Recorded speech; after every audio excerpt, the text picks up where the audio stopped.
Good evening, everybody. Josh with Midlife RC.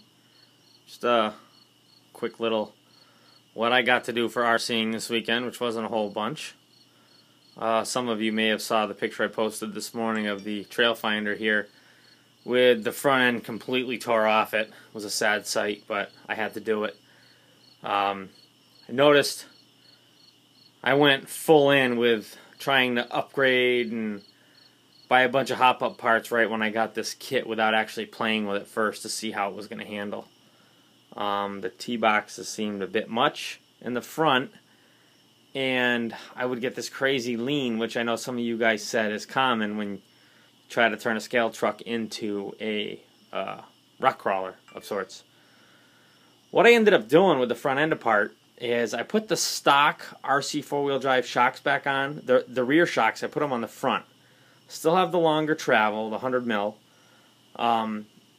but they work way better than these aftermarket ones I bought. These Trailmaster or Superlift, Superlift shocks, and the steering stabilizer here. In my opinion, steering stabilizer is garbage. I ended up putting the stock linkage back in. I know it's really hard to see. I don't have much for light out here right now. But if you have a Trailfinder or any one of these types of trucks, you know what the stock linkage looks like. But it tightened the front end right up on this, and it killed the body roll. It rides nice and straight now. I noticed after watching a lot of you guys with your Trailfinder videos, you have the stock shocks on the truck, the ones it came with. And I'm starting to see why. They seem to perform better. They're more consistent than these aftermarket ones I'm running. Even the rear ones aren't too bad, but one sticks pretty good. So I think I'm going to invest in another pair of RC four-wheel drives and then maybe put these on the back burner for something down the road or whatever.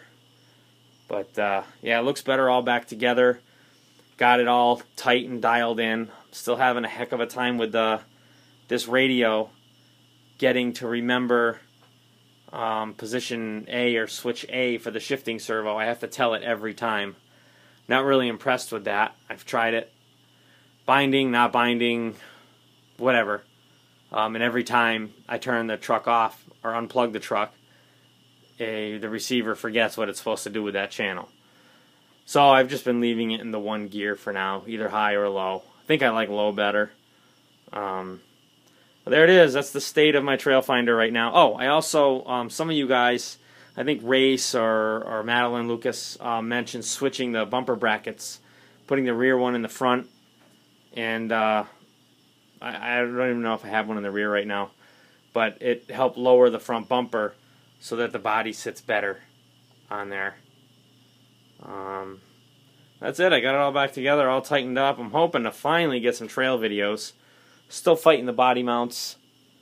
Trying to figure out an easy way to do that.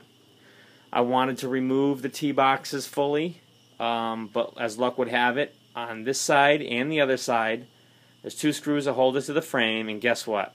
Yes, I stripped one screw on each one. So looking at all the screws that hold it together in here, there's you tighten them down, you kill any play out of them. So I just cranked them all down, and now they're just brackets to hold the other end of the leaf spring, so I don't have all that crazy floppy play. And I think that helped tighten up the front end too, to make it less of a wobbly pop. So yeah, I haven't done many videos. I really want to get a run video going.